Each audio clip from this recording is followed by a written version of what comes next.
ನಮ್ಮ ಹಿರೇಕೆರೂರಿನ ಮೊದಲ ಎಂಎಲ್ಎ ಯಾರು ಗೊತ್ತಾ? ಜೊತೆಗೆ ಟಾಪ್ 6 ಪ್ರಭಾವ ಬೀರಿದ ಎಂಎಲ್ಎಗಳು ಯಾರು ಅಂತ ನೋಡೋಣ.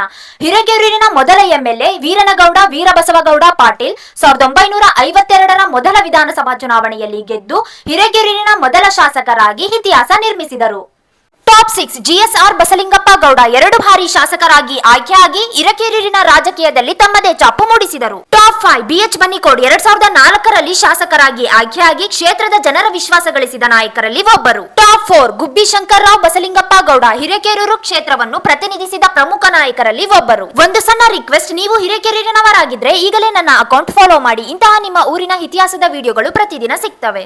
ಟಾಪ್ 3 ವೀರನಗೌಡ ವೀರಬಸವಗೌಡ ಪಾಟೀಲ್ ಹಿರೇಕೆರೂರಿನ ಮೊದಲ ಎಂಎಲ್ಎ ಆಗಿ ಈ ಕ್ಷೇತ್ರದ ರಾಜಕೀಯ ಇತಿಹಾಸಕ್ಕೆ ಅಡಿಪಾಯ ಹಾಕಿದ ನಾಯಕ. ಟಾಪ್ 2 ಬಿಸಿ ಪಾಟೀಲ್ 3 ಬಾರಿ ಶಾಸಕರಾಗಿ ಆಯ್ಕೆಯಾಗಿದ್ದು ಹಿರೇಕೆರೂರಿನ ರಾಜಕೀಯದಲ್ಲಿ ಮಹತ್ವದ ಪ್ರಭಾವ ಬೀರಿದ ನಾಯಕರಲ್ಲಿ ಒಬ್ಬರು. ಟಾಪ್ 1 ಯುಬಿ ಬಣಕಾರ್ ಹಲವು ಬಾರಿ ಶಾಸಕರಾಗಿ ಆಯ್ಕೆಯಾಗಿದ್ದು ಕ್ಷೇತ್ರದ ರಾಜಕೀಯದಲ್ಲಿ ದೀರ್ಘಕಾಲದ ಪ್ರಭಾವ ಬೀರಿದ ಹಾಗೂ ಜನಪ್ರಿಯ ನಾಯಕರಲ್ಲಿ ಒಬ್ಬರಾಗಿದ್ದಾರೆ. ನಿಮ್ಮ ಪ್ರಕಾರ ಹಿರೇಕೆರೂರಿನ ಅತ್ಯಂತ ಪ್ರಭಾವಿ ಎಂಎಲ್ಎ ಯಾರು ಅಂತ ಕಮೆಂಟ್ ಮಾಡಿ. ಮತ್ತು ಮುಂದಿನ ವಿಡಿಯೋ ಯಾವ ಊರಿನ ಎಂಎಲ್ಎ ಬಗ್ಗೆ ಬೇಕು ಕಮೆಂಟ್ ನಲ್ಲಿ ತಿಳಿಸಿ.